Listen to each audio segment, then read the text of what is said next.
Hi there, welcome to Moor Allerton Golf Club in Leeds. We're down at the golf shack today, testing out the brand new Ping G400 irons. I went to the G400 launch last week, range of clubs from Ping, and these are the irons. These are the Ping sort of mid-game improvement iron, if you like. They often have had like the GMax range, which is your super game improvement. I'd say this is probably Ping's biggest seller when it comes to their irons, isn't it, Dan? What are your first impressions looking at the new G400? Well, as somebody who's playing I200 at the moment, the first thing is to say just how similar they look to the club that I'm used to using. They've got exactly the same satin brushed finish on it. And certainly in the mid-irons, you set this club behind the ball, not a huge amount of difference. So what I would say is that while G used to be one for your Ping devotees, high handicappers, really looking for game improvement, but in all truth, not too concerned about the looks, you've now got a club here that looks just from shelf appeal that it's got mass appeal, I would say. Yeah, Dan touched on it there with the finish. I think that's quite a big thing here. I've got the old Ping G iron there, and when I went to this see these clubs being launched at Ping's HQ in Gainsborough, they actually had them all lined up on a rail, and they had the iBlade, the I200, the G400, and then they had the old G, and this one stuck out like a sore thumb. Really, it just did not look as premium as the others. It's actually it's the same sort of Hydro Pearl finish that we've had on the glide wedges and on the I200 irons, and although it looks good as well, it's got a sort of tech benefit as well. It just helps with water setting on there. The water doesn't set on there as much to stop you getting those flyers, particularly out the rough if you've got like quite a lot of water on the face. So first of all, I think it's definitely a thumbs up from a shelf appeal point of view, and you set it down as well. I don't think it's going to put off your single figure handicappers either at all. So just a little bit more on some of the tech, that how they've improved the G400 compared to the G. What Ping told me was that they're aiming to make this club just a little bit hotter off the face. They're aiming it to launch a little bit higher as well, which could be good news for some people. For me personally, that might not be good news because I tend to hit it high, but we'll come on to that later on. So they've actually got, the face actually has got a little bit more flex, higher up the face if you like, nearer to the top line, which is just helping to shoot that ball up nice and high. Something else that Ping have made an improvement here compared to the existing G model is, if you look on the back there, we've got this Core I technology. And what Ping said some people thought was it just didn't look quite finished, almost like there was maybe something that should have been in that hole that had fallen out. But so they took that on board. You can see here on the new Core I technology, it definitely looks a little bit more finished. And that's not just an aesthetic thing there. There's some technology going on. They've got this multi-material. They put this elastomer behind the face, which is really just about improving that sound and feel. Sort of dampening the vibrations and just getting that really nice feel off the face. What you can sometimes get with your chunkier game improvement irons is that the face is really flexible and they fly off, but there's just no sort of nice solid feel. So that should be an improvement with this G400 range. So looks pretty good to me, doesn't it, Dan? It looks like they've, as always with Ping, they don't do new for new's sake. They listen to their consumers, they listen to their tour players. You wouldn't expect it. They've actually had tour players testing these to get their feedback as well. So they've took all that on board, and this is the result. And just a little bit there, what I touched on about the higher ball flight. I'm someone who hits it really high, so when someone tells me that clubs are going to go higher, I can sort of get a little bit panicky. But something that Ping are actually offering in the G range for no upcharge, actually something which called power lofts, power specs, where you can actually get the lofts made stronger on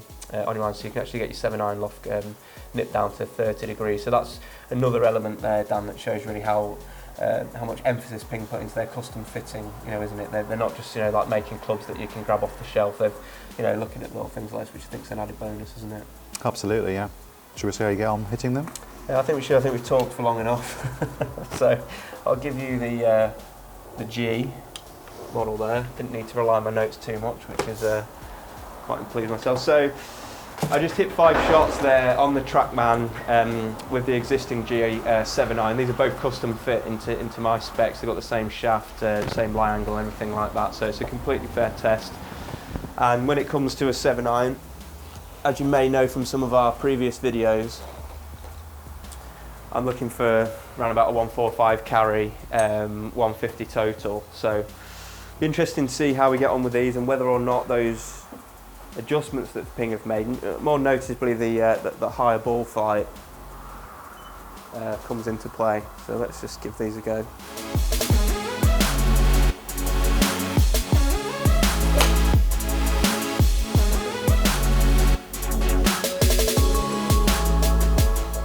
The only thing I would say is just, and this is going purely on aesthetics, obviously I haven't hit a shot with them yet, they're not in my spec. The shorter irons start to look that bit more offset, that little bit more geared towards the player who's looking for a bit of help, whereas when I look in those mid irons, really can't see much difference at all between that and my eyes. No, I think they're definitely a touch sleeker than the G model, and I just think it's the finish as well. Is another thing which just it doesn't make you instantly think to that they're going to be a game improvement iron.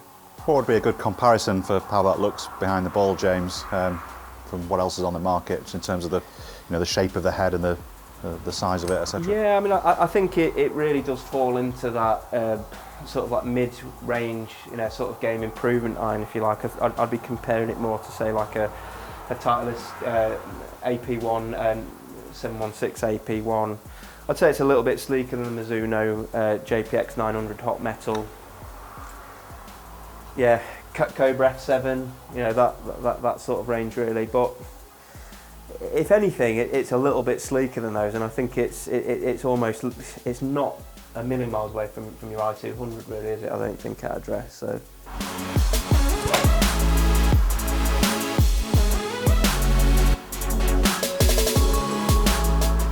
So just as you warm up now, we're starting to see the kind of numbers that you typically expect with a 7.9? Not quite hitting them yet? Yeah, no, not quite hitting them yet. Like I say, they're sort of fresh out the wrapper, and I'm still getting used to it. I can see from where I've been striking it, I've just sort of like been striking it all over the face a little bit. But say on the good one that I hit, that was definitely there or thereabouts. So the one thing that Ping are still persevering with there is their own shaft, isn't it? So I think they're the only major company, aren't they, who are still putting their own stock shafts in steel irons? Yeah, it's the Ping AWT shaft, and what Ping actually do with their shafts throughout the set, it's actually progressed, isn't it, through the set, so the shaft sort of like works, how it needs to work for your longer irons, or for your mid and your shorter irons. So it's. But there's still loads of options available. There's obviously loads of premiums, and there's some no upcharge shafts available as well. So it's, but again, it's one of them. If you're, say someone moving from the G and you're used to this shaft, you're just going to go straight into that. You don't have to mess around with any of those other options. So yeah, like I said, I'm just pretty much, when I've hit them, quite decently, carry 146, total 150. That's exactly what I'm looking for. I thought that those Golf Pride Tour Velvets were your own choice, but in fact, Ping have made a change there, haven't they? Yeah, a change for the better, I think, as well. I'm a fan. Obviously, you can go for something different if you want, but I just think that people are so used to the Golf Pride Tour Velvet that it's not going to put anyone off, is it? I don't think. What about you? You seem to change up to the multi-compound Golf Prides normally? Yeah, I've played multi-compound for years, but it's just strange seeing a Ping grip come out of the factory without some kind of dialer on it. It's just one of those Ping things, isn't it? Yeah. But yeah, I can see why they've done that.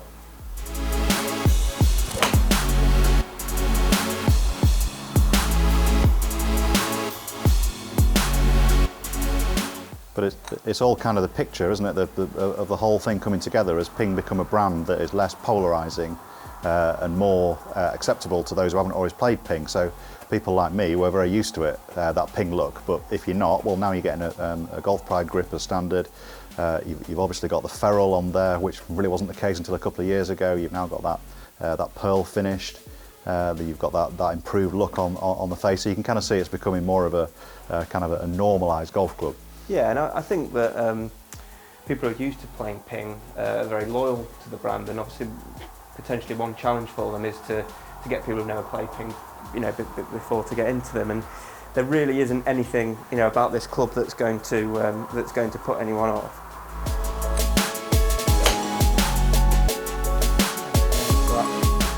from a strike point of view, that's pretty good. Yeah. Just got my I200 iron here, just putting it alongside G400. This is nothing to do with hitting shots, just purely on the visuals. Do you know, there's not that much in it when you put them behind the ball. All you'd say is that there is more offset on the G400 and a slightly thicker top line, but it's absolutely amazing how similar they look. Obviously I haven't hit them, so I'm not talking about performance, but there we go.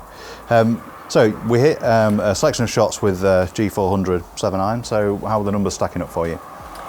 Well, as you can see there, I've got the 5 shots that I hit first with the Ping G, and then the numbers below there are with the G400.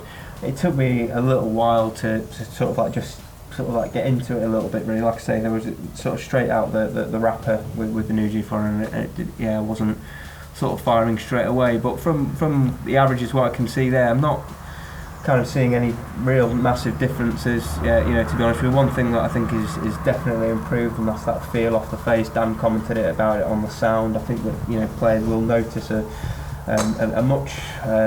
more sort of like premium, always getting up towards more that sort of forged, you know, feel off the face, which is really enjoyable. I didn't really experience the extra height that Ping said that there might have been, which for me that's good news for me, and that makes me think that, you know, with a little bit of time and practice, I can get these irons working for me. If you look on the G height there, I was averaging at 105, down at 101 height on the G400. So yeah, I'm not overly concerned that these are going to be going too high for me. What is quite nice to see for me again, that gives me something you know, to look at moving forward. If you look at my dispersion there with the G400, it's actually quite a bit tighter. I think we've just got one pull, I'm going to call it there, with the G, which has kind of, you know, affected those averages quite considerably. So I said what I was looking for before was 145 carry, 150 total. I've got a 143 carry total with the G400 and 150 total there. So it's what I want, and, you know, Ping aren't the sort of company that are going to bring out these irons that have got, you know, really strong lofts and are going to start flying 10-15 yards further, because, you know, what use is that to me out on the course? So, you know, I don't.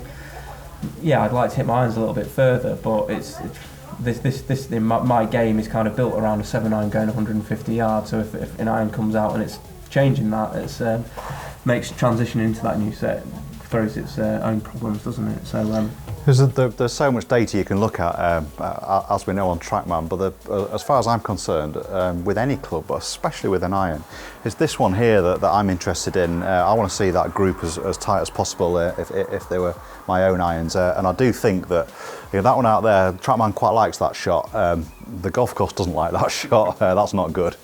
No, yeah, that was definitely a pull. And it's kind of messing with the averages. I think if you took that one shot out, there really wouldn't be you know, a huge amount between them. So it's definite positive signs, you know, for me with the G400. I think, like I say, I probably should have had a little bit more practice to get my way into them. I'm very familiar with the G. I've used it over the last couple of years in our irons tests and things like that. So it was one I was instantly comfortable with, and there's enough positive signs there for me to think that the G400 can find their way into my bag, I think. So if you've got any more questions for us about the G400 range, if you want to know a little bit more about the lofts, if you want to know a little bit more about the power specs they do, if you want to know a little bit more about what custom shafts might be available, please post us a comment below. Any more questions about the looks at the dress or the feel, or if you want to ask any questions to Dan about, you know, how he, you know, really thinks that they differ between, you know, the I200, things like that, please post a comment below and we will get back to you as soon as we can. Thanks very much for watching, and we'll see you again soon. Okay, so I hope you've enjoyed those videos. These videos are shot down at Moor Allerton Golf Club. It's a beautiful 27-hole golf course here in Yorkshire. If you want to come and join us in the shack, come down. We can do lessons, we can do custom fitting. We've also got a lovely shop here, professional shop, with lots of quality stock. If you can't get here, have a look on our website, jwgolf.co.uk. Lots of stock available on there. Or if you've got any questions and you want to just drop me an email, my email address is james@jwgolf.co.uk.